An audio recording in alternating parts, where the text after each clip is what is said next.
This week, we welcome Jess, Principal Analyst at Forrester Research, to discuss Forrester's 2026 Budget Planning Guide for Security and Risk.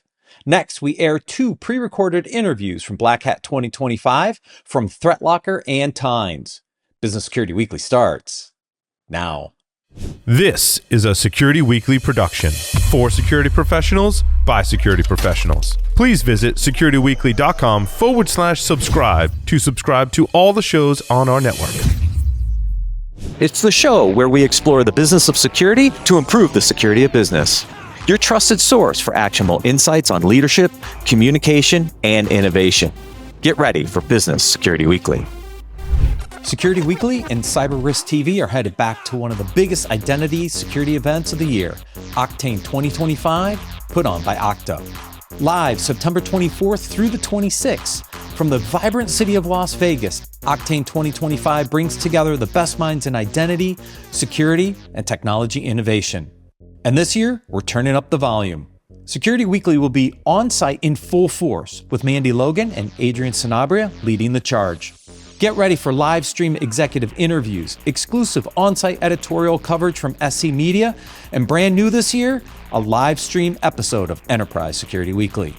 It's your chance to engage with identity leaders, dive into the future of AI security, and hang out with your favorite Security Weekly hosts. And here's the best part. Security Weekly listeners get an exclusive discount. Just head to securityweekly.com/octane, register, and use promo code O Oscar, K Kilo, T Tango, N November, S Sierra, C Charlie, M Mike, A Alpha 25 to get your conference pass for $200. Ransomware, supply chain attacks, 0 days. Cyber threats don't wait, and neither should your business. With ThreatLocker, you're not just reacting to threats, you're stopping them before they start. Our Zero Trust endpoint protection locks down your environment with pinpoint control over what's allowed to run and what's not. No guesswork, no blind spots. Just proactive, built-for-now security that keeps your business moving. Want to see how a true default deny strategy works? Head over to securityweekly.com/ThreatLocker and take the first step towards shutting the door on threats before they even knock. Welcome to Business Security Weekly. This is episode number 412, recorded September 8th, 2025. I am your host, Matt Alderman. Joining me for this interview segment, I have all my co-hosts today. First, Mr. Jason Albuquerque. We missed the first 2 weeks of college football and the first week of pro football. First week of pro football is here. I had the opportunity to be at Gillette Stadium to watch my Patriots lose, unfortunately. And I know you didn't have a great weekend either. For your team, but for the Browns. But there were some good games. Let me tell you, that Bills-Ravens game was amazing. Big upset with the Chargers over the Chiefs. Who would have thought, right? That was a big upset. And then Summer, your Steelers. Aaron Rodgers came in and beat the Jets. So congrats on that one. There was no defense in that game, though. None. It was brutal to watch. Oh, Summer, welcome also. But we got a lot of defense between your Penn State Nittany Lions and my Ohio State Buckeyes, and that's going to be a heck of a game coming up in a few weeks down in Columbus. But both teams looking good right now, 1 and 2 in the country. Looking really good. They're looking good, and my daughter's University of Tennessee was looking hot. So yeah. I'm a Vol now by grandparent, I guess. Yeah. Well, see, I still root for Texas Tech, and they blew out, what was that, 77 to something this weekend. Anyways, yeah, because of my son. All right, last but not least, Mr. Ben Carr. Welcome, Ben. Hey, Matt, how's it going? I wasn't here last week, but I will throw in that Tarleton beat West Point. So my daughter's now going to Tarleton. So getting drug into following a little bit of football myself. All right. Finally. All right. I was actually at Tarleton State last night. Leanne Morgan was at their new EECU center last night. We went to see her, which is in Stephenville. So I don't know if your daughter went, Ben, but it was an awesome show last night. So we took little over an hour trek over to Stephenville last night. All right, one quick announcement, then we'll get into this thing. Join us at InfoSec World 2025, October 27th to 29th at Disney's Coronado Springs Resort in Lake Buena Vista, Florida, with pre-event workshops on October 25th and 6th, and post-event workshops October 29th and 30th. Connect, learn, and level up your cyber game. Save 25% now with code ISW25-SW at securityweekly.com/ISW 2025. Jess Byrne is no stranger to Business Security Weekly. She is a principal analyst at Forrester, serving security and risk professionals. She contributes to Forrester's research on the role of the CISO with a focus on security talent management. Additionally, Jess covers incident response and crisis management and email and collaboration security. Jess, always a pleasure to have you back on Business Security Weekly. I'm so glad to be back. And Summer, it's nice to meet you because I don't think I've been on since you joined. So it's great to be with you all today. Likewise. Yeah, I love to have the Forrester analysts on. Jess, you've been on multiple times. Jeff Pollard, I've had Janan, I've had Ala. You guys are great. You guys publish great research, and then you come on and you share it with this audience, which I think is phenomenal, actually. So we're going to talk about oh, thank you. We're going to talk about the 2026 budget planning guide for security and risk. And we did this segment last year for the 2025 planning. So before we get into some of the comparisons, because I went back to the 25 report and I looked at what was invest, divest, and experiment and kind of compared it to the list this year. So I saw a couple interesting trends I want to get into. But before we get into some of that, kind of give us the highlights. You guys do this annually. What did you see out of the report, and what kind of trends did you start to really recognize across the board here? Yeah, so it's interesting. This is a big group exercise, right? I happen to be lead author. I think Jeff was last year, and that kind of rotates around. But the recommendations that we end up putting out are the result of 3 or 4 different team meetings and sort of whittling things down. We do look at what we put in the categories the year before, but it doesn't necessarily mean if something comes off that it's just out and no longer, important. It's just what we feel like emphasizing that year. But I will say that trend-wise, continuing in the divest category is moving away from standalone point solutions. Yes, there are still times when you do need one of those. I happen to think you might need multiple layers for email and collaboration security, for example, right, in order to protect your organization. But in some cases, there's a lot of point solutions that those capabilities are now found in larger portfolios or platforms, and you should be looking to consolidate in some ways. So there's that. That's still a trend from 2025 to 2026 planning. And then many of the things in experiment did make it into invest, right? Like post-quantum, crypto agility, and then of course, AI security was one of those. And I think we'll expect to see maybe some of those other trends in experiment move into invest next year. It was funny when I dropped the report in for the host to take a look at. Adrian said, "Let me guess. Everything's got to be linked to AI or ML or it doesn't get funded." And I said, "Nah, it's a little more than that, Adrian. Come on." Yeah. No, there's a lot happening that continues to need to be funded. And again, I think, some of the experiment pieces, even when you look at something like, a trust center, look how handy that's right now for drift. And that whole scenario that's going on, having a single place to go to put all that information in front of your customers or concerned parties. Yeah. So Jess, the report states that cyber leaders and risk leaders should be prepared for volatility paralysis, right? And I think that's something important we may want to cover for our listeners who are security leaders, right? So can you talk a little bit about what you guys mean about volatility paralysis and some of the scenarios around that for planning? Yeah, so it's a lot like analysis paralysis, right? It's when things are tough, maybe the urge to wait it out is potentially there. In some cases, people just start cutting drastically. But we think that security leaders need to be preparing in 3 different scenarios, right? A baseline, things, no matter what's going on outside your organization, things are staying largely the same for you from maybe a revenue perspective. Boom, somehow you've been able to capitalize on the opportunities that volatility presents. And it does for certain industries, right? There are opportunities for people to create new markets, create new products and services based on needs that are in the market, or bust, right? Everything's hit the fan, and you do need to figure out what's got to be a priority and what can wait. And so those are really the three scenarios that we're telling people to think about. And no matter what, you have to find resources somehow to continue to innovate, and security needs to be the backbone of that, especially now in this AI and increasingly agentic AI era that we're entering.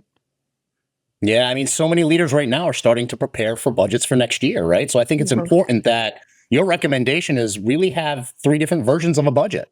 One that's steady state, one that is if the economy is booming, you can invest more. But the other is if you have to wheel back a little bit on your budget and you have to spend less and do some cuts, which we know we've been there before. So we may have to take out that version of the budget where we have to implement some cuts. I think it's super important for us to start thinking about now. Yeah, and this is what we across the board we do we do budget planning guides across multiple roles. So for tech, so marketing, everybody, we've been telling to just create those three scenarios for your budget. But one of the things that's really interesting to me is these two initial themes that move from experiment to invest, which is AI and ML security. Those are going to stay hot topics in this space. Like that's what's driving some of the innovation right now. And I don't think you can take your eye off that ball. And the other one is post quantum. The quantum date is coming, and it's going to hit us one of these days. And so I think there are certain things you have to almost account for regardless of whether you're bust, boom, or baseline budgets, right? Because those things are driving the market right now. Yeah, absolutely. I mean, AI is now embedded in every tool that you're using for security. So one, you need to learn how to take advantage of it just from an opportunity perspective. But two, if you're starting to create products and services that have AI, agentic AI embedded in it, you need to understand what could go wrong, right? And I know you're going to be having my colleague Jeff Pollard on in a couple of weeks to talk about our agentic AI guardrails framework, Aegis. And I think that's going to be a really great conversation because you do have to think about all of the cascading effects from having something automated via agents or generative AI, and what could happen and how to respond to that. So thinking about that and expanding AI and ML security across the enterprises is absolutely critical. Yeah. Jess, one of the things you noted is that, software is 40% of our cyber spend, and that there's this overlap across tools. How do you see that increasing, changing, decreasing, and how do we quantify that as we see this, thrust towards AI, which is more software, and how are we going to get that balance, or do we need to get a balance back towards people process? That is a very good question. I mean, I think the personnel issue is pretty open right now in terms of people. It's an open question. I think software and licensing, especially as machines now need licenses, is not going away at all from an investment perspective. I think that's probably going to end up expanding.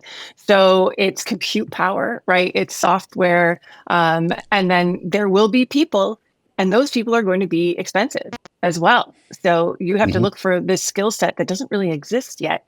And there isn't anybody that can give it to you, and there isn't a certification that can give that to you yet. So there is going to be some investment, even if you keep your headcount the same and don't reduce it, it could get more expensive from just an upskilling and training perspective to make sure that they know how to use the tools in front of them. And if not, you may need to hire consultancies. You may need to end up using security services to fill those gaps. So and the Jess, shift is going to be, it's all going to, the pie's going to get huge. I pulled that out as well because if think about this from a full-blown budgeting perspective. If 40% of your spend is on software and that's set to increase, I know, and folks here who are hiring managers know, 40 to 50% of your budget is staff and compensation. Now we're at about 90% of your budget. That doesn't leave us with much. So staffing, software, now we have 10% of the budget left to spend. That's not a whole hell of a lot, especially if we need to invest more money in software. Yeah, absolutely. And I mean, some staffing might end up going toward that outsourcing slice of the pie, which includes security services, but ultimately you're still spending on people. One way or another. Yeah. Whether it's a Where- managed service or you're hiring the staff themselves, you're paying for it one way or the other. Yeah. I want to get into, there's a couple on the invest side that were interesting, right? Machine identity kind of ties in a little bit to the AI ML and the work that's going on there. So I wasn't overly surprised by that one. But you talk about data discovery and classification. Like we've been talking about, Right? just basic asset management forever. And now you're finally saying, oh, we should invest there now. Finally, the foundational piece to all of this, they're investing in it, right? Now there's no choice, right? And my Exactly. colleague Heidi Shea is the analyst who really covers data security in all forms. But this became one that we all said, of course this makes sense, because you absolutely have to know where your data is, where the sensitive data is, who has access to it. Permissions are going to be so important when it comes to working with things like agents and other forms of generative AI to make sure that data is being handled properly. You have to invest in all of that discovery and classification. You have to also invest in training your folks once again on secure data handling practices. It's just, there's a lot here. I mean, there's so much that's happening in this space. Heidi really pushed for this, and we absolutely agree this had to be an invest this year. Well, I mean, Jason, you've talked about this, right? Like people want to go forward with a co-pilot or whatever, and they have no idea where their data is, how it's classified, et cetera, right? AI is driving the need to actually finally do this, because you have to understand what you're making available to these models. And if you don't, like, you have no idea what data you potentially are exposing and risking. That's it. Now, unfortunately, we've been saying this for years on this show, that you have to start getting a hold of your data landscape. You have to know where your data is. You have to classify it, right? You have to protect it. And, the mantra's always been, eventually you're going to have to do it. And it's going to be painful when you have to do it. So let's do it now. But unfortunately, so many organizations didn't heed that and didn't go down that path. Yes, it's say easy, do hard, like we say all the time. But now you have to do the hard, and you're under the gun. And now you have the pressure from your boards and your CEO to implement AI. And there's so many cybersecurity and CIOs leaders and CIOs out there now rushing for it. Now they have to rush for it because they have the pressure from the board. Right, because if you didn't run afoul of a regulation, you will now, thanks to AI. Exactly. You just will from a data perspective. So it's imperative. It absolutely is. Last year, we said divest from multiple repositories for asset visibility, move to one. This is really the same thing. This is just a core thing that has to happen to understand your entire asset estate, including data. The chickens have come home to roost. You do. So that leads me to divest a little bit, because I see this continuation of moving away from CASBs and SSEs to, right, there's this trend of kind of these interim technologies to kind of secure the edge, kind of moving in into more of a structured zero trust network, XSCT, zero trust edge kind of concept. So that didn't surprise me, right? This is continual evolution of that. But then there was a couple interesting ones, like the cyber risk ratings. Yeah, we knew that for a while. Like, we knew the value of some of those and some of the challenges around some of that stuff. So that was an interesting call out. And you've seen some really interesting movements in that space with the vendors trying to do more to justify their existence. So that was good. But then EDR and SIM combinations, right? So I can imagine there's a few vendors like Palo really driving this concept of the Cortex agents and tying into the SIM, really driving a consolidation across the endpoint in the SIM. So do we see that momentum continuing? Because there's a few players out there that are going to have to figure out their SIM and or EDR strategies. And this is something that Ali Mellon, who I think you might have had on, really is emphasizing is where this is going, right? And I can see that because we're looking at these companies like Palo Alto, like CrowdStrike, like Microsoft that are building up these combined solutions. And again, when there's pressure to consolidate, that becomes a sort of a budget no-brainer. But also you have to think about your people, right? If you're having fewer people, right, whether they're or not, they're aided by generative AI or agentic AI, they still need to understand how to use these tools and use them well. So analyst experience comes in too. You don't want to be logging into multiple platforms. You don't want to be logging into multiple portfolios with different screens to do investigations and to triage and to do it quickly. So, that really does play a role as well. And I think for those reasons, budget and analyst experience, we're going to see this happening more and more.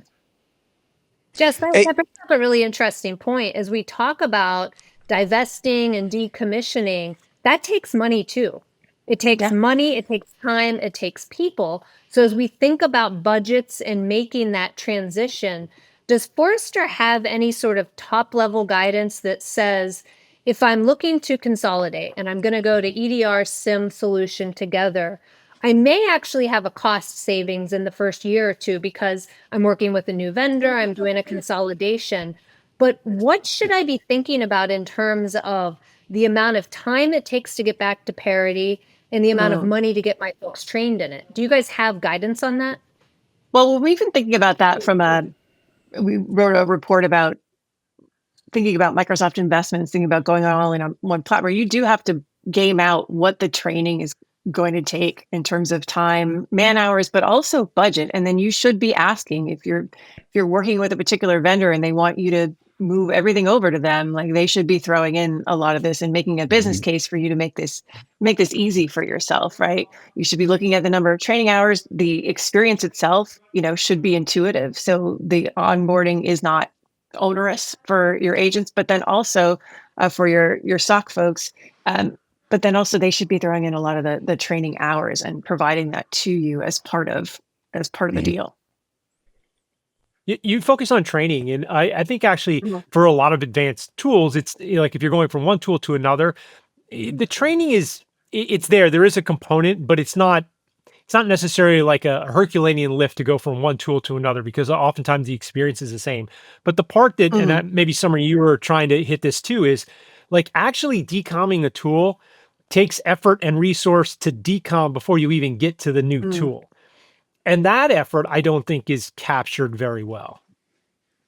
Right? Like there's just a point, like I've heard this from the IT side of the house, is like we say, hey, we want to transition to this. And it's like, oh man, like the churn and the effort just to get off of systems and other systems stood up. There's an effort, a capacity there that I don't think is planned for well in projects. No, I think you're right about that. I think, there's a lot of selling on the promise of great new benefits, and not so much about the drudgery of trying to figure out how to decommission something, sunset something, and spin something else up, over time, without causing a lot of friction. So that is something that should be probably a little bit more explored. Yeah, it's easy when it's greenfield and you're starting from scratch. Way harder once you've tied in a bunch of APIs into your ITSM ticketing system or your Jira or whatever, because now you got to unwire and rewire a bunch of that stuff up. So right, and I think that is probably the case for the endpoint and SIM coming together, right? If you're in a position where you can sort of put this in, net new, it's going to be a lot less painful than having to decommission one and move to a consolidated solution. Yeah, the reason I brought this one up is it's going to be really interesting to see how vendors in this space move, because it's potentially disruptive to the standalone SIM providers and the standalone EDR providers, and it'll be interesting to see what kind of acquisitions and things happen in those two spaces as we progress through this combination. Yeah. One of the trends I had pulled out here that was interesting, because I wanted to bring it up here for us to chat a little bit about the strategy around it. The report actually calls out on-prem technology holding some big investment pieces within budgets, right? So let's talk a little bit about that, because I don't know, for like the past decade, a lot of organizations have been cloud first. Let's go cloud first. Let's go cloud first. I have my opinions as to why folks are starting to bring on-prem technology back to the edge and back into the data center. But what's your take on that? Because I found that a very interesting call out. Yeah, we did too. We really in the potential of future costs based on where things are going. Yeah, it was really interesting, right? Because on-prem, we had some data around where we're going to see increases in spending, and on-prem holds two places in these top categories, right? With people expecting to increase budgets both for new security tech and for upgrades to stuff that they already have that's run on-prem.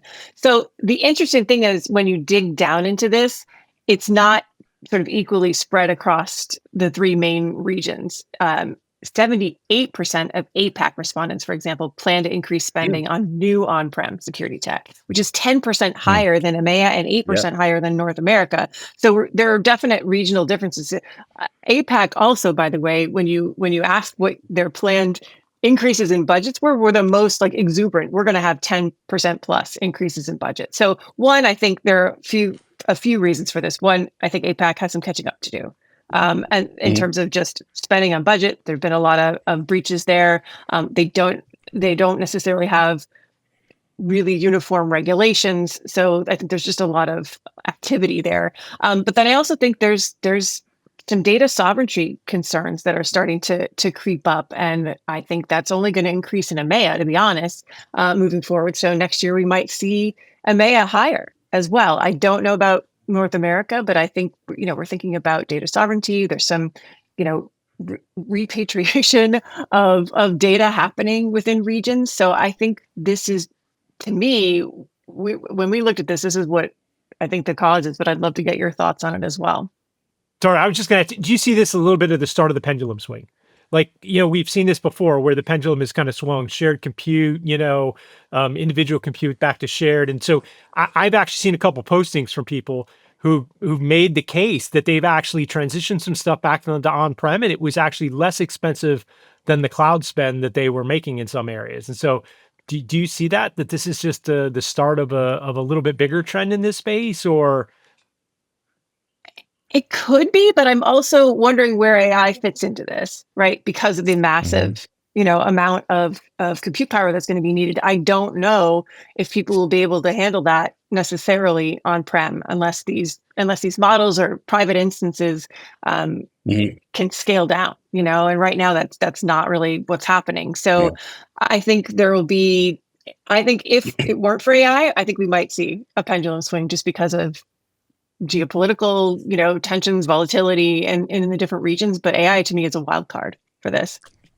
And Jess, that's actually where I am seeing some of the reinvestment back, because it's a hybrid approach, right? It's basically taking cloud and on-prem in combination, so you get some of that processing power closer to the user, but also can still leverage the cloud for storage, and it won't be as expensive because you're splitting up that cost with on-prem and cloud, which is exactly why you have Azure Edge, right? Azure Edge exists because now you're bringing some of those workloads back closer to the user to make that hybrid approach and slim out some of that cloud utilization, but also get the compute you need closer to the user.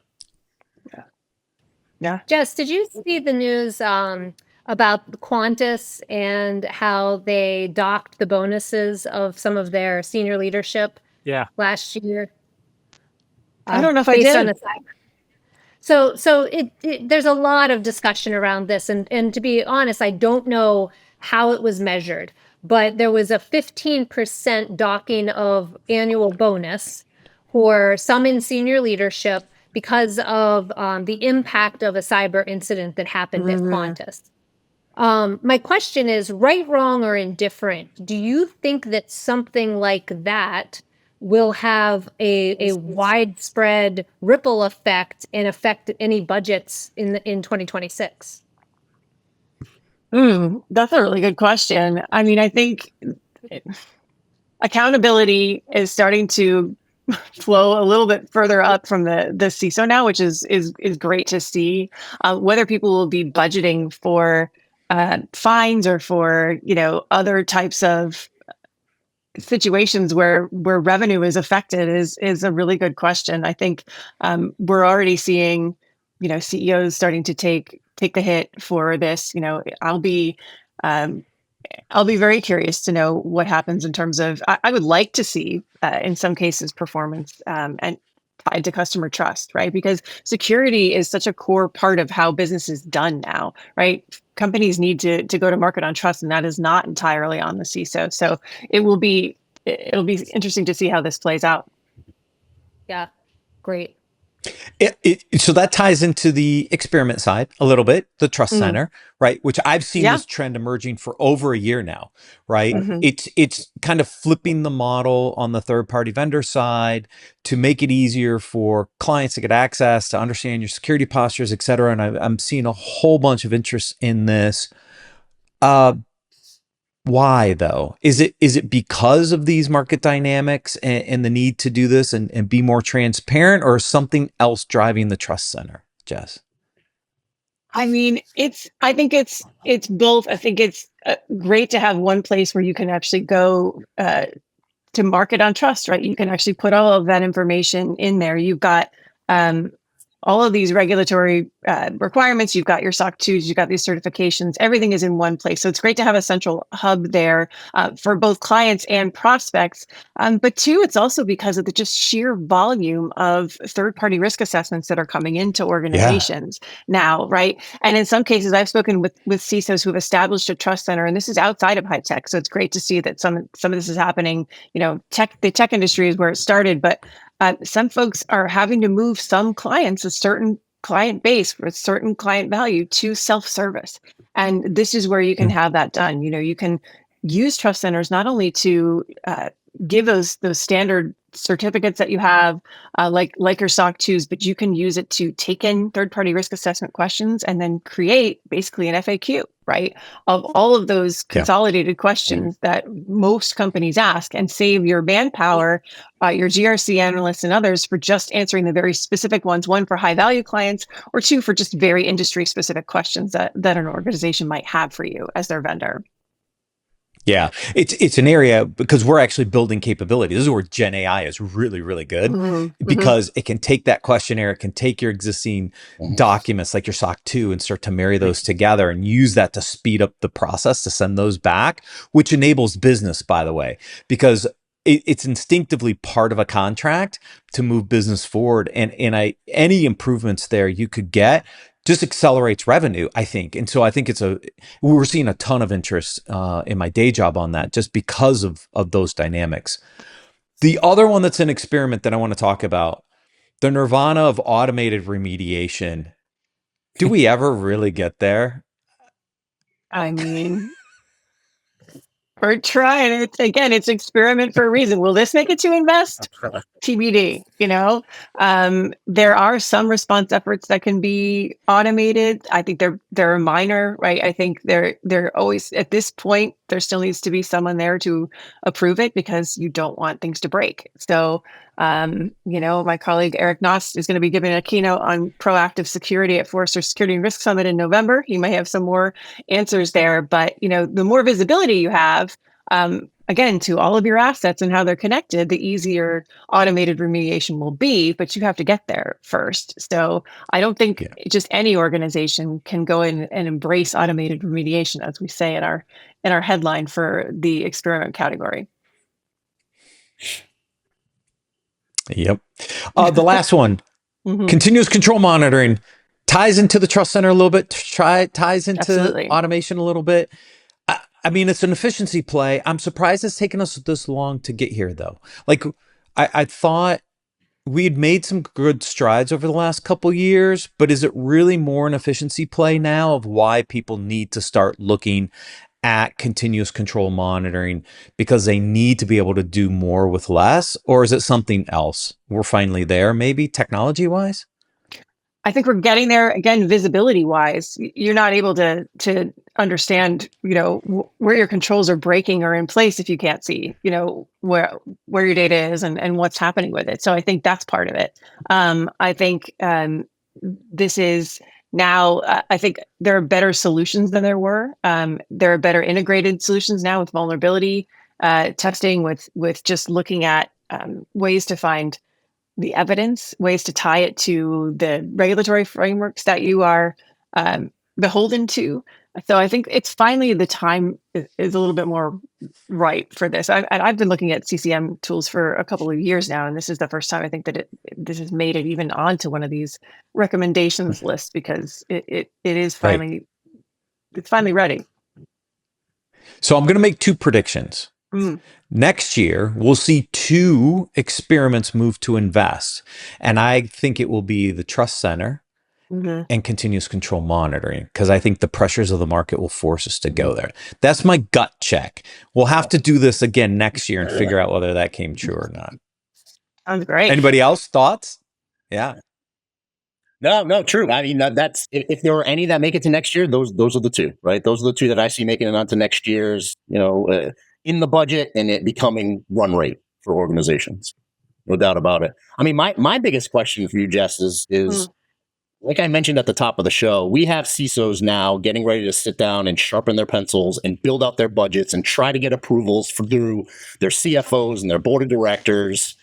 Coming out of this exercise that you guys did, what's the thing? What's the golden nugget that CISO should take into this budget season, right? And walk into the board of directors or the office of the CFO with something to be able to justify their budgets, because I know they're going to ask for increases.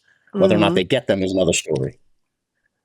I mean, to me, it's always been, and we've been beating this drum, Jeff and I have been beating this drum for 3 years now, is tie security to the cost of doing business, right? If you are looking at, something like a trust center, look at all of those third-party risk assessments, bring it all together, use AI to do this. What are the top 10 most required either tech or process or people investments there? And how does that tie to X% of the company's revenue? Do you want money?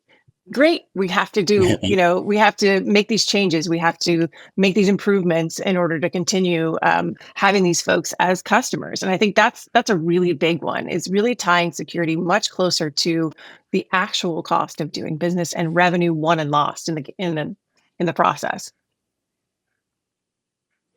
Jason, you say it all the time. I love it. Tie it to revenue. Tie it to revenue. Get funded. Money talks, baby. Money talks. That's right. Who wants money? Yeah, exactly. We all do. We all want money. Jess, always a pleasure. Thank you so much for joining us on Business Security Weekly. Thanks for having me again. Stay tuned. We have 2 pre-recorded interviews from BlackHat 2025 coming up next from ThreatLocker and Times. We'll see you again next week on Business Security Weekly.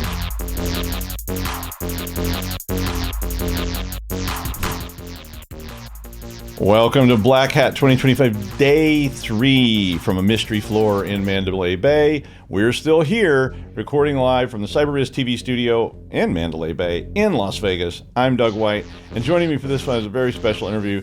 I've never gotten to interview this person, but I was really happy that he was going to come along. I usually interview Rob Allen, but today I get to talk to the real person, Danny Jenkins, the CEO and co-founder of ThreatLocker. Hi, Danny. Hi, thank you for having me here today. Yeah, it was my pleasure. I was so excited to get to talk to you because, like I said, I've had Rob on my show like a bunch of times, but I never had you on. So I was like, here we are at long last. I actually asked to get to talk to you. So yeah, well, that's good. And Rob, Rob's a great guy, and he is. Apart from his obsession with Macs, he's a great guy. Well, yeah, he has that thing. No, I know about that. Yeah, we talk about that too sometimes. Yeah.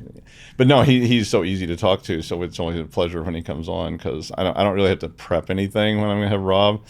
Like sometimes we have guests and you're like, I better do a bunch of research. And I'm like, oh, it's Rob. It's just, we'll just talk to Rob for 30 minutes. In ThreatLocker, we do a really bad job at prepping for speeches, interviews. We just, I'm speaking after this event downstairs, and I think that I literally just looked at the slides and put them together before I came down the elevator. Okay, that's all right. Well, it doesn't show. I mean, it never. At least it doesn't show with Rob. So maybe you're about to fall apart on me and just be like the rest of the.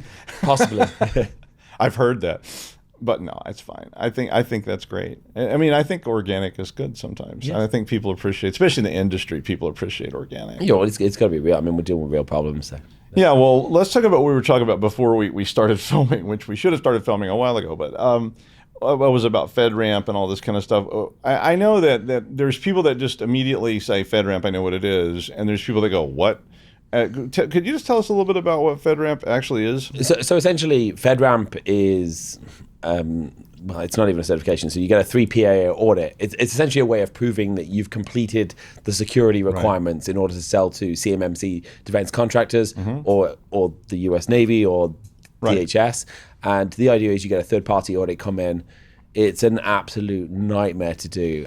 Yes. I spent $1 million preparing for an audit to find no more useful information just to complete the audit. I don't think we did anything from the preparation. We should have just done the audit. I've never done a FedRAMP. I mean, it's a compliance. If you're not filming, it's a compliance program, a la other types of compliance, and it is from Department of Defense and the U.S. government. So if you're wanting to sell there, and it's super, super challenging. I've read some of the specs, and I've consulted with people that were trying to begin the process of FedRAMP. It's very difficult. Look, it's good because what it's essentially doing is it's taking this cybersecurity framework 801.71 and it's saying you have to implement every single one of these controls at the most extreme level. Yes. Plus a bunch of other stuff. And we're going to have someone audit it, and then once you do that, you can now be listed on the FedRAMP marketplace. Right. And you can get sponsors and become authorized, and it's a painful process, but obviously creates a lot of opportunity, because if you are a defense contractor now, new CMMC rules, I'll say, require that you use, if cloud services are 3PAO audited for FedRAMP equivalency. Yeah, I worked for a company a long time ago that got bought by a company that was FedRAMP. We won't mention any names, but it was really, I was just me. I was like an individual, and I was literally doing the kind of stuff I'm doing here. So I was evangelist for this, and they literally called me. This larger company called me and said I had to be FedRAMP, and I said it's just me. And they were like, yeah, you're going to need to all your endpoints. We're going to need to meet your accounting department, your legal team, et cetera, et cetera, et cetera. I was like, okay, wait, that's all me. It's just me. Yeah. And they were like, oh, this will never fly. It is really difficult. The controls are really difficult. Some of the stuff is a pain because you can't have integrations with third parties that aren't FedRAMP. So if you have dual factor on your server and you're sending push notifications to your phone, was my problem. Yeah, and now you've got to remove that and use something else. You really have to contain the environment very, very closely. And from a security point of view, nothing much really changed in ThreatLocker in order to get the certification. There were some small configurations that had to change. But for a process, we now have an extra 4 steps so that we have to do and to get something live. I was removed. I couldn't comply. I mean, it was impossible. The amount of money I made from these people was nowhere near what it would have cost me to be even remotely close to some kind of compliance. So it was just like, okay, we're out. It's very, very difficult. But when you're a software vendor, you're in the space. You don't have a choice. You don't have a choice. I think it's also good that we're forcing people to step up. I don't necessarily agree with. I think some of the things they require you turn on are actually not security. My experience with it was like a lot of these things, it kind of swung way extreme because there had never been anything, and people went, okay, we got to lock everything down, and they just sort of checked every box. It also depends on the auditor as well, because they've got this whole, you must have listed hardware in the database, and then another section, you must have hardware that is currently supported by the vendor, but they haven't updated the database in 8 years. So, and you've got to deal and navigate through that. And that's where a lot of the stress comes through, because you're like, well, do I buy? And then there's a rule saying if the hardware is pending listing, you're allowed to use it, but there's no pending listing database. Right. So, and then it does depend on the auditor. It depends on how much the auditor knows about specific things. Because I was a SOX auditor, and which is nowhere near as specific as FedRAMP. But, it depended, because when I took over that role, the person who'd been doing it was an accountant. They didn't know anything about the tech. Yeah, look, that's a lot of IT compliance. SOC 2 Type 2 is very much CPAs who are doing the audit. But they also didn't know when somebody was basically giving them the business, and they didn't know the difference in a mainframe and a mini computer and a PC. And that's, you see that a lot with auditors. But I think if you know you're going to get audited for something, you do it right, because you don't know if the guy who's coming in because you didn't know. It knows or doesn't know, and you're gonna fail. And if you're unlucky, you get me. And look, I don't think a lot of this, you come into debates with the auditor as to why is this like this, why is this like this. Anymore, I think there's a lot less debate. This is kind of like case law. It's been sort of settled. It's like this established that this is what this has to be, and these are not exceptions and all this kind of stuff. Back when I was doing that, there was a lot of more exceptions, and Sarbanes is not as strict. Yeah, I'd say the auditor says, I want this technology to achieve this, and then you read the requirements. Well, it says you must have this encrypted. It doesn't say I have to use this technology to encrypt it. And sometimes when you go through the audit, because there's hundreds of items, you pick. You say, okay, well, what am I going to fight on, and what am I just going to change because it's cheaper for me to change and argue? Yeah, because I wasn't an external auditor; I was an internal auditor, so I was helping them prep for for dealing, and it was a lot like being involved in court cases, because we had legal teams that were preparing, like, okay, this is the hill we'll die on, but these things do it and see what happens. I'll say one thing: if I could do it all over again, I would go back and skip all the preparation companies. I mean, we spent nearly $1 million on preparation, and just do the audit. And come back, find the findings, and then re-audit. I saw people doing that. I mean, I don't know about FedRAMP, but I know in the SOC stuff, we saw companies that would just say, this was kind of like that. I'm just going to take the SAT without prep and see how I do. And I get a bunch of free feedback. Well, and it's not so much. I think we're quite unique because we were always following NIST standards anyway. We already had the controls in place. So if you're not doing that, then you shouldn't do. The problem we have is we spent so much time trying to establish how an auditor was going to interpret and know what to do. Yeah. And the preparation companies will never give you. They'd say this isn't right. So what should I do? And they won't give you an answer. Okay. So no. And we went through multiple preparation companies trying to get straight answers. So because they don't know what the auditor is going to say, so they're going to say we got a problem with this, but we don't know what the solution. I think because we were so early going, because this was literally when Sarbanes first started. Yeah, and Sarbanes is not. We were working very closely with the external audit firm and the auditors. So I mean, not in collusion or anything like that, but it was like we had a lot of conversations because nobody really necessarily knew what we were doing and how we were going to do it, even including the external auditors at that point. So, but we got through it. We're now on the FedRAMP marketplace. Okay. We have the 3PAO, so any defense contractors that meets the CMMC requirement. We have a sponsor for the authorization as well, which is coming up soon as well. Could we talk about this DAC thing a little bit? I know this is a new thing that you're adding, this defense against configurations thing, and when I see stuff like that always makes me scared and happy, because configurations are a nightmare for everybody. I mean, and especially in the sort of modern age, and you flip one switch the wrong way and all hell breaks loose. So So it actually started off as quite a small thing. So we've got about 54,000 companies that use ThreatLocker now. Small businesses, large businesses, airlines, airports, hospitals, banks, financial companies, all over the shop. And the way ThreatLocker works is really we're denying by default. So we're closing ports by default. We're using dynamic ACL, so you can't even see a network if you're on the network. We've got allow listings and blocking all untrusted software. We're ring fencing applications so they can't stay out their lane. And when you take a properly secured environment, it's very, very difficult to get breached. Not impossible, nothing's impossible, but very, very difficult to get breached. Yeah, we have customers who get breached, and we go back, and every single time it's because they didn't lock down their machines, or they have no network policy, or they have permitted the entire Windows folder. And we said, we've got to solve this problem. And first thing we did, a lot of it was really basic, like their machines literally were not in secured mode. So we got our account managers to start emailing and calling customers saying, hey, your machines, we want to talk to you. You haven't really configured your account properly. They're not secure. Can we get on the call? Right. And it helped a little bit. But it didn't help fully, because I got a customer in monitor mode, not locked down, got ransomware, got really mad. No one told me I wasn't locked down. I said, well, literally you've had 5 emails from your account manager in the last 6 months. And they were like, but they're just trying to get me on the call to sell me something. It's like, no, they were trying to get you on a call to lock you down. There's nothing less for them to sell you. They want to lock you down. And so what we did is we said, well, let's go and look at all of the configuration. We started off with, let's just look at all of the configurations that people make with ThreatLocker's product and the errors they make, and let's compile a report that goes out every week in an email very clearly saying you've got 3 critical, 2 high configurations. And it started off just with a ThreatLocker configuration, and then we started realizing that in order for someone to want to open this report, it's got to have more value than this is your ThreatLocker.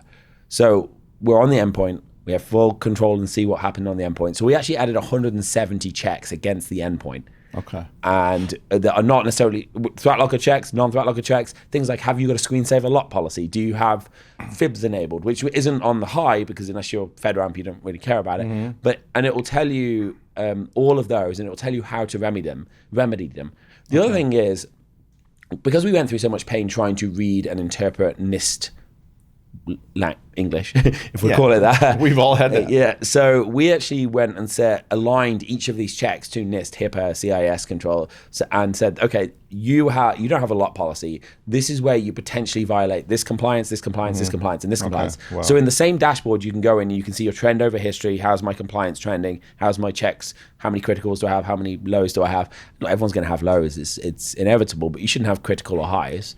So it gets rid of my massive spreadsheet that I had to have back then, because I had massive spreadsheets. I had to learn what a pivot table was because it got so complex that, it's essentially a three-dimensional array at that point, just to keep up with what violates which and where and how all those things come together. It shows you it. You get the email every week. So the email is going to very clearly tell you, you have configuration issues. These are high level. We're not going to include details in the email because email is not secure, and go into the portal, see your configuration issues, see which computers, see remedies. If ThreatLocker can remedy it, we've also added a lot of the remedies into the configuration manager, which we're including free in our Protect package anyway.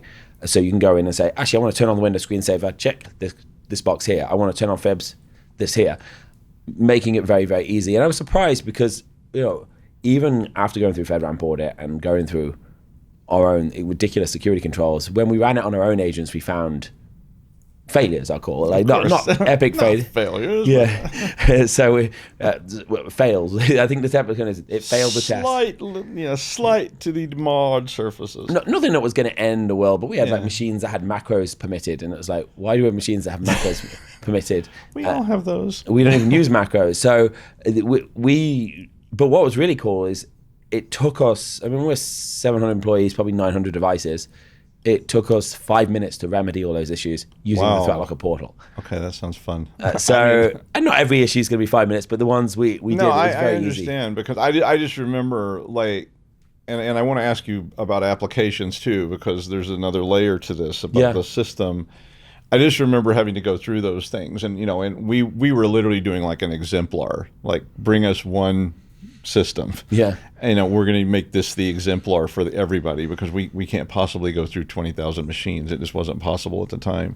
But so when people add applications to this, so this is covering the system config, are we looking at this at an application level next? So we're looking, so you get an application report as well, which shows you all your applications, your types of applications. This is looking at every single application and the configuration of every application. So we'll tell you, for example, you are allowing TeamViewer. Well, TeamViewer is a bad example. So you're allowing 7-zip. Okay. And you do not have a policy in place to prevent 7-zip from going out the internet. It was made in Russia. This potentially allows it to exfil data. You're allowing 7-zip, you don't have a policy in place to prevent 7-zip from writing files, and it can be used to encrypt files. So we're going to actually go down to every application level and say, you don't have a recommended policy for this application.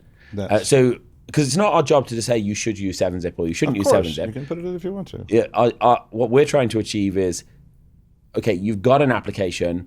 These are the recommended constraints you put in place because you've chosen this application. PowerShell shouldn't be able to see all your files. Do you have a policy in place to automatically lock down admin tools in the event of a high threat score? So it's going to check every app, and then if you don't, it will give you, add these policies, and this is what you do, and it makes life a lot easier for them. It sounds like it would really make life a lot easier. Those are things I dreamed about in 2005 when we were looking at some of this stuff, and it just didn't exist, and we were trying to map out ACLs and who can touch this and what can this touch and all this.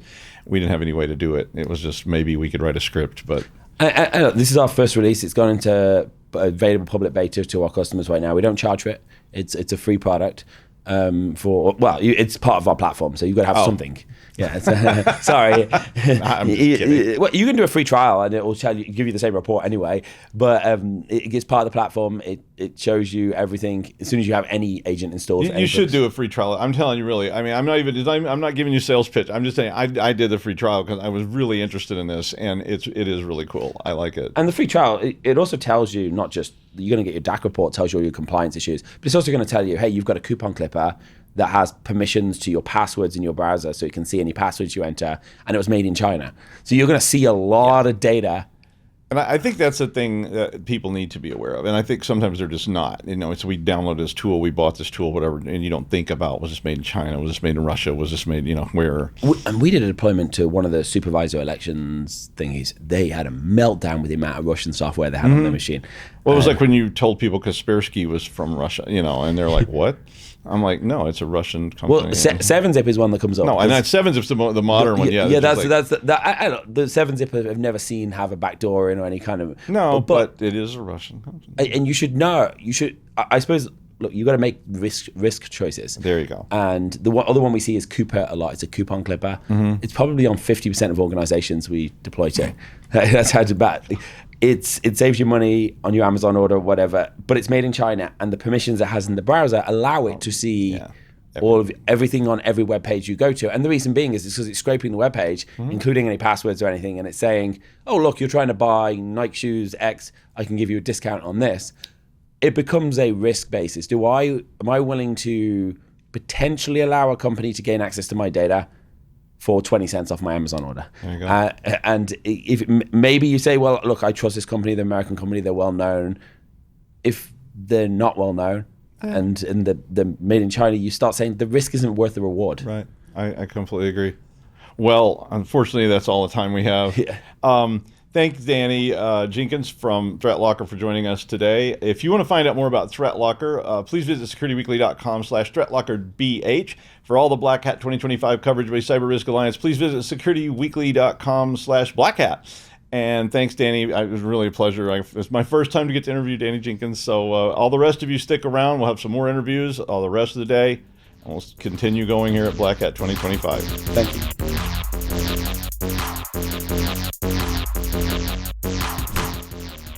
Welcome back to BlackHat 2025. It's our last interview. It's day 3. We're recording live from the CyberRisk TV studio here at Mandalay Bay in Las Vegas.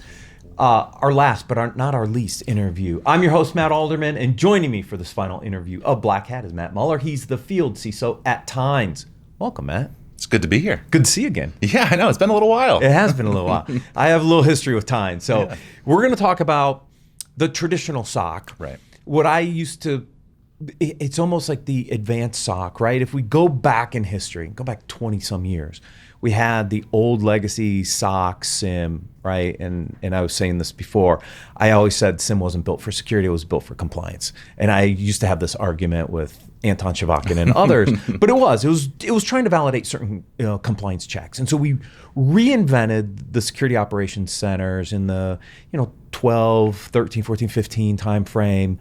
We saw the expansion of security orchestration platforms, the SOAR platforms, and we saw this huge consolidation of the SOAR platform being bought by the SIM vendors and getting integrated together. And here we are, and the SOC's still broken.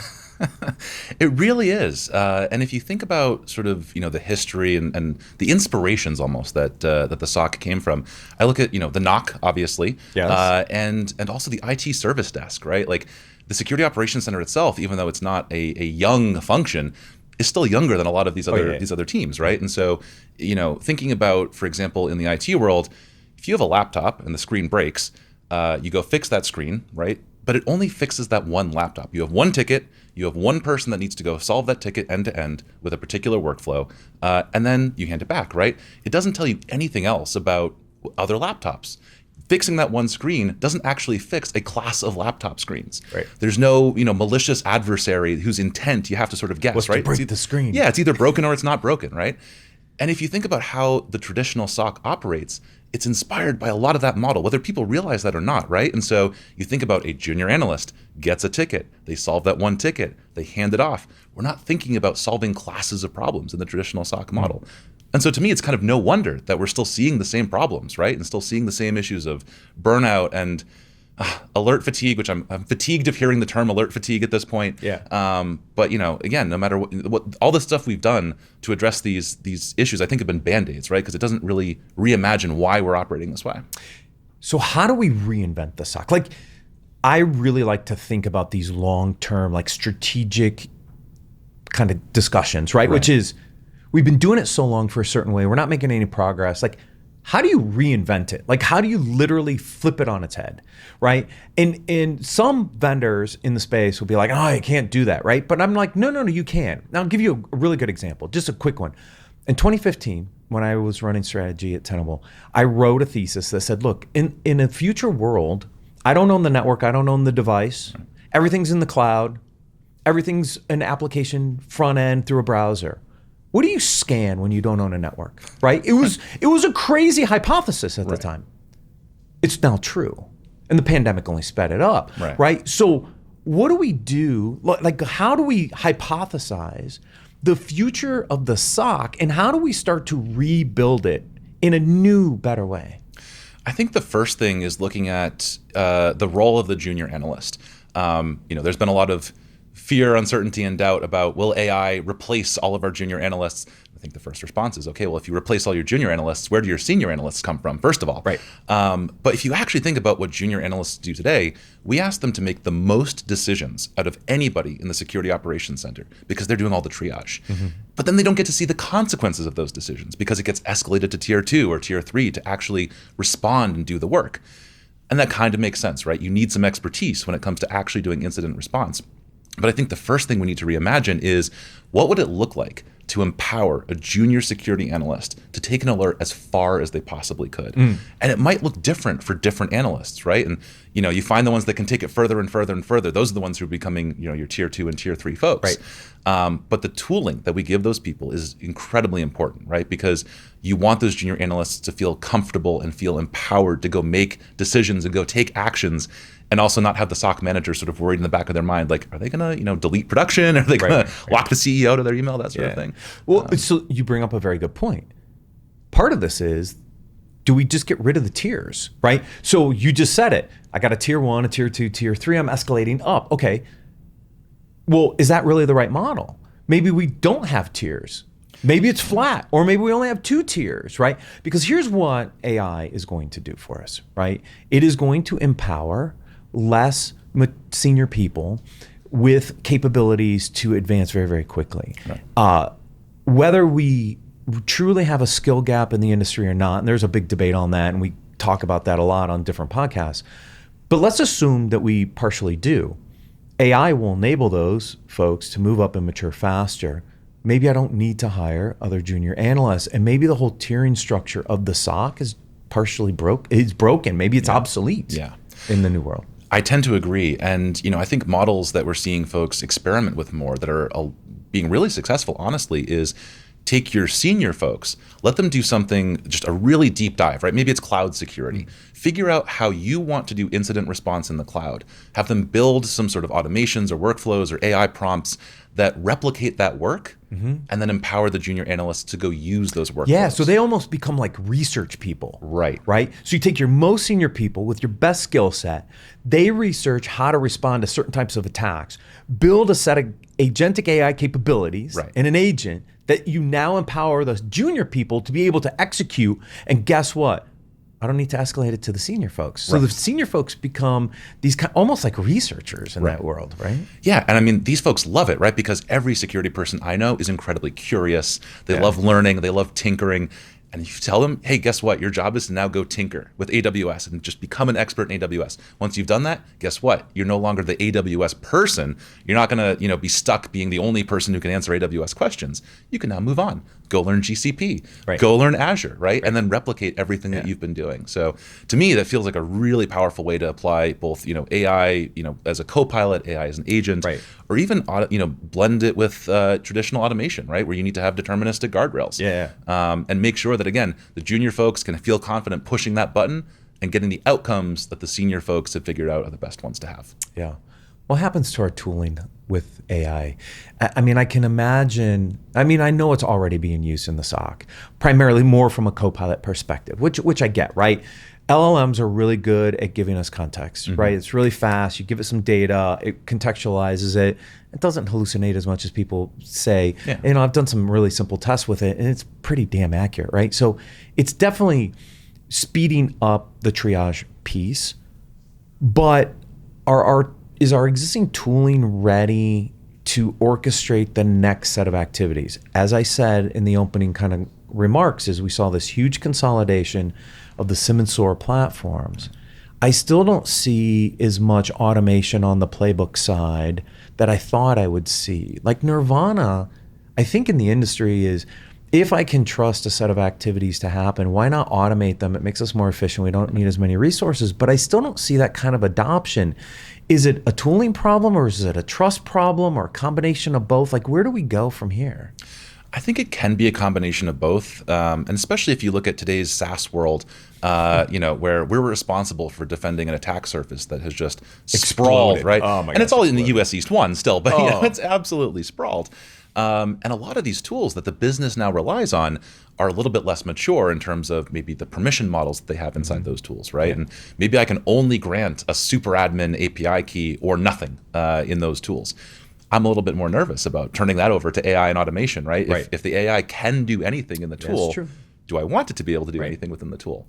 And by the same token, is everything available over API? Not everything is, right? ClickOps are still very real.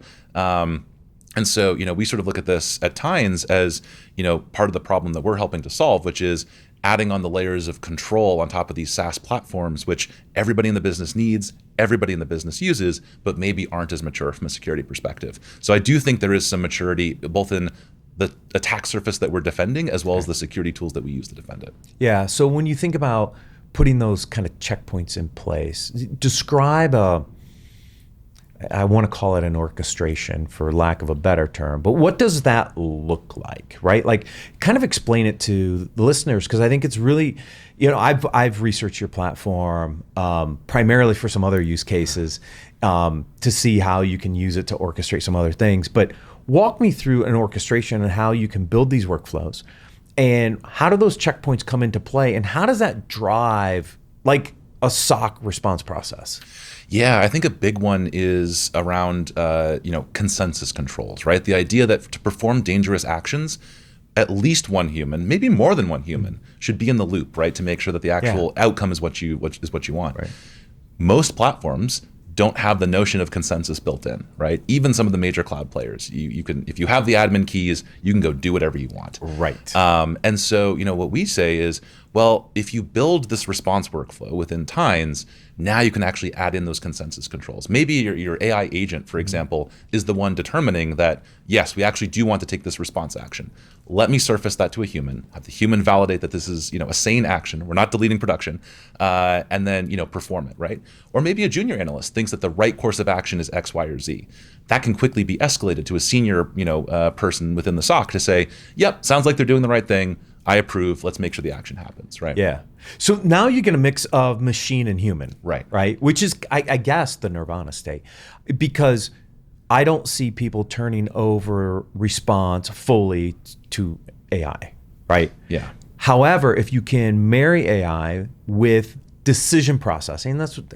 Look, at the end of the day, we're all building decision support systems, right? So if I can surface up something that a human can make a really easy decision on, say, yep, that makes sense, and then downstream it does its thing, we're becoming more efficient in our operations teams, right? And I see a ton of use cases for AI.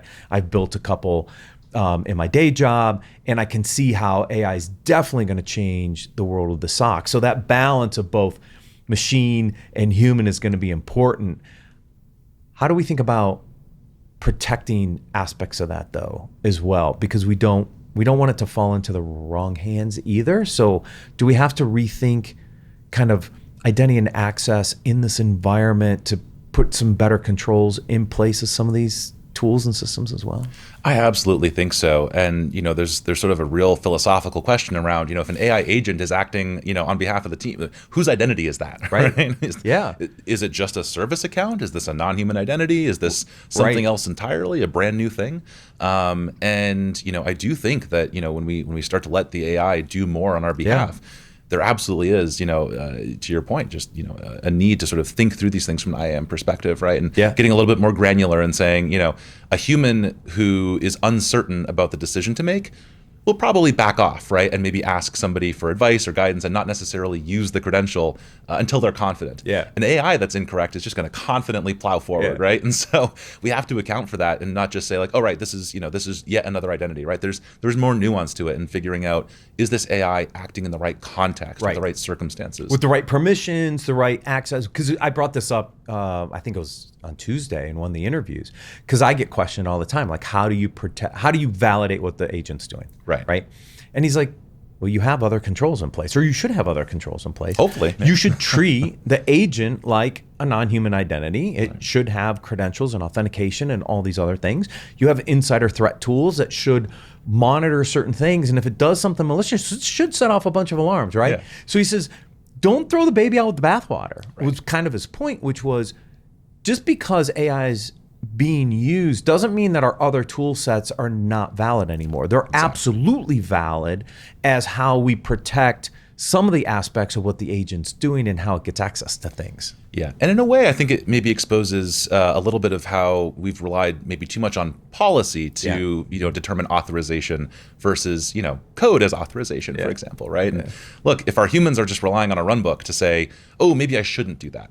That to me is a great indicator that maybe that's a spot to rethink your access controls generally, right? Because if you're relying on a human to make the right decision not to use a credential in a certain way, that's something an attacker can take advantage of as well, right? And so I do think that solving this problem for AI also helps solve it in the sense of making our systems more resilient as well. Yeah, absolutely.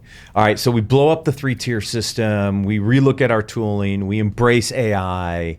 Is there anything else we need to do in the SOC to get us to the next? I'll call it next generation. I hate that term, but to get to the next evolution of the SOC. We got to start measuring the right things. If reporting the number of incidents that we handled to the board doesn't tell anyone anything about how well we're doing, how stressed we are, or if we need to do things differently, right? And I think in the Security Operations Center in particular, the killer is your true positive, false positive ratios. That's your analyst mental health is dictated by that, right? And at the end of the day, there's a lot of MTT star metrics out there. Personally, the one I like to drive is mean time to detect, right? We want to find the adversary, we want to drive them out. That's why the people join this team in the first place, right? They want to find the bad guys. So let's measure how well we're doing at that, right? And not just sort of metrics of the number of tickets handled per analyst or things like that. Yeah, well, we talk about that a lot on BSW and how number of incidents is not the right metric for sure. Matt, been a pleasure. Thank you for joining us. Matt, thank you so much. Yes. If you want to learn more, please visit securityweekly.com/timesbh. For all your Black Hat content, visit securityweekly.com/Black Hat. Matt, thank you again. Thank you. Great to be here. It was great.